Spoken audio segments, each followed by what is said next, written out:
What were the main findings as far as food security and the loans that people had to take, the debt that people had to take were concerned? So 11% households we found in the data, that 11% of them were forced to borrow, and this borrowing was primarily to meet daily expenses and to repay the old loans.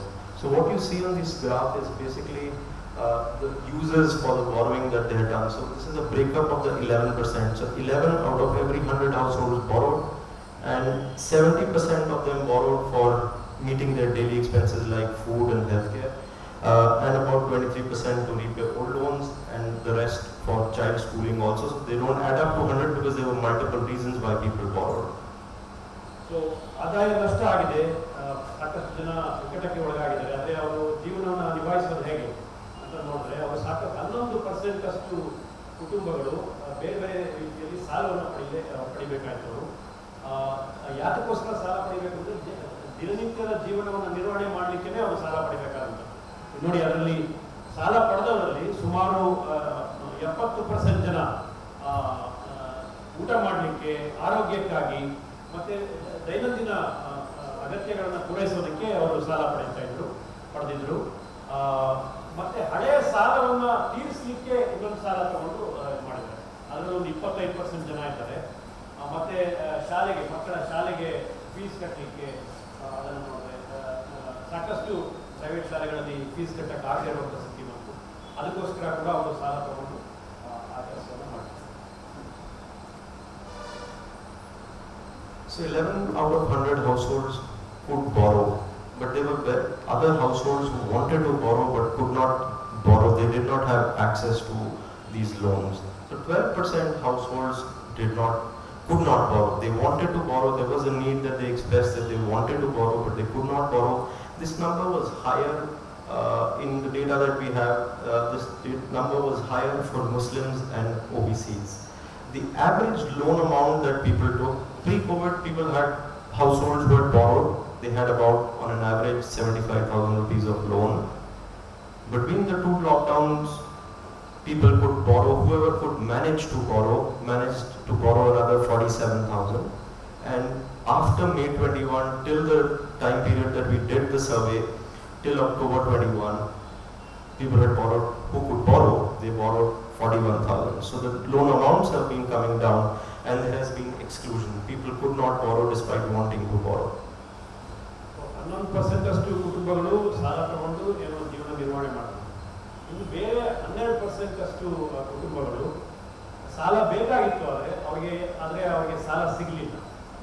ಅಂಥವರು 12% ಜನ ಕುಟುಂಬಗಳು ಇದ್ದಾರೆ. ಸಾಲ ತಗೊಂಡವರಲ್ಲಿ ಎಷ್ಟು ಹಣ ಸಾಲ ಪಡೆದರು ಅಂತ ಹೇಳೋದಾದ್ರೆ 75,000 ರೂಪಾಯಿ ಅವರು ಕೋವಿಡ್ ಪೂರ್ವದಲ್ಲಿ ಅವ್ರ ಸಾಲ ಸಿಗ್ತಾ ಇತ್ತು. ಅವ್ರ ಸಾಲವನ್ನು ಪಡೆದಿದ್ರು. ಆದರೆ 2 ಲಾಕ್ಡೌನ್ ಮಧ್ಯೆ ನೋಡಿದ್ರೆ ಆ ಹಣ, ಆ ಮೊತ್ತ 47,000ಕ್ಕೆ ಬಂತು. ಮತ್ತೆ ಮೇ 21ರಲ್ಲಿ ನೋಡಿದಾಗ ಸಾಲದ ಮೊತ್ತ 40,000ಕ್ಕೆ ಇತ್ತು. ಅಂದರೆ ಸಾಲ ಕೊಡುವವರ ಪ್ರಮಾಣ ಮತ್ತು ಸಾಲದ ಮೊತ್ತ ಕಡಿಮೆ ಆಗ್ತಾ ಇರೋದನ್ನು ನಾವು ನೋಡ್ತೇವೆ. Additionally, 15% of the households who did not borrow had to sell or pawn assets. And when people had to sell or pawn assets, the asset that they resorted to was jewelry. 97% of them have told you in the survey that they had to resort to selling or pawning jewelry.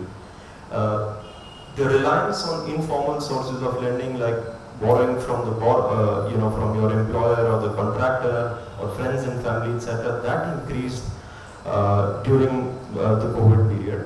And as far as food security is concerned, 40% of the households reported that even till October 21 that they were consuming less food than they were consuming pre-COVID. So ಯಾವ ರೀತಿ ಜೀವನ ನಿರ್ವಹಣೆ ಮಾಡಿದ್ರು ಅಂತ ಹೇಳಿ ಆ ಒಂದು ಕಥನವನ್ನು ನಾವು ಮುಂದುವರಿಸಿದ್ರೆ, ನಾನು ಒಂದು ಅಂಶವನ್ನು ಮಿಸ್ ಮಾಡಿದ್ದೆ. ಆ ಸಾಲ ಸಿಗದೇ ಇರೋರಲ್ಲಿ ನೋಡಿದರೆ ಬಹಳಷ್ಟು ಜನ ಅದರಲ್ಲಿ ಮುಸ್ಲಿಂ ಮತ್ತು ಹಿಂದುಳಿದ ವರ್ಗಗಳಿಗೆ ಸೇರಿದ ಕುಟುಂಬಗಳಿಗೆ ಸಾಲ ಸಿಗದೇ ಇದ್ದಂಥದ್ದನ್ನು ನಾವು ನೋಡ್ತೀವಿ. ಇನ್ನೂ 15% ಕುಟುಂಬಗಳು ಅವರು ಸಾಲ ಪಡೆಯಲಿಲ್ಲ, ಆದರೆ ಅವರಲ್ಲೇ ಇದ್ದಂಥ ಒಡವೆ ಮತ್ತು ಇಂಥ ವಸ್ತುಗಳನ್ನು ಹಣ ಇಟ್ಬಿಟ್ಟು ಅದಕ್ಕೆ ಸಾಲ ಪಡ್ಕೊಂಡ್ರು. 97% ಅಷ್ಟು ಕುಟುಂಬಗಳು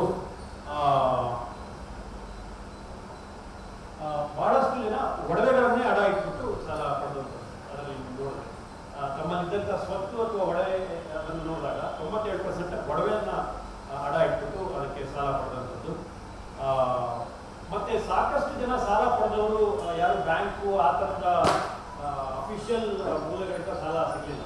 ಅಂದರೆ ಯಾರು ಬಡ್ಡಿಗೋಸ್ಕರ ಸಾಲ ಕೊಡ್ತಾರೆ ಅದನ್ನು ತಗೊಂಡು ಅದರ ಪರಿಣಾಮ ನಮಗೆಲ್ಲ ಗೊತ್ತೇ ಇದೆ. ಅವರು ಬೇರೆ ಬೇರೆ ರೀತಿಯಲ್ಲಿ ಬಡ್ಡಿ ಲೆಕ್ಕಾಚಾರ ಹಾಕ್ತಾರೆ, ಅದರ ಹೊಡೆತ ಕೂಡ ಅವರಿಗೆ ಬೀಳುತ್ತೆ. ಮತ್ತೆ 40% ಅಷ್ಟು ಜನ ಸಾಮಾನ್ಯವಾಗಿ ಅವರು ಯಾವ ಮಟ್ಟದಲ್ಲಿ ಯಾವ ಪ್ರಮಾಣದಲ್ಲಿ ಆಹಾರವನ್ನು ಸೇವಿಸ್ತಾ ಇದ್ರು ಅದಕ್ಕಿಂತ ಕಡಿಮೆ ಆಹಾರವನ್ನು, ಅಂದರೆ ನ್ಯೂಟ್ರಿಷನ್ ಕಡಿಮೆ ಇರ್ಬೋದು, ಅಥವಾ ಬಹಳ ಸಿಂಪಲ್ ಆಗಿ 3 ಊಟ ಮಾಡೋರು 2 ಊಟ ಮಾಡ್ತಾ ಇರ್ಬೋದು. ಸೊ ಈ ರೀತಿ ಆಹಾರದಲ್ಲಿ ಕೂಡ ಕಡಿತವನ್ನು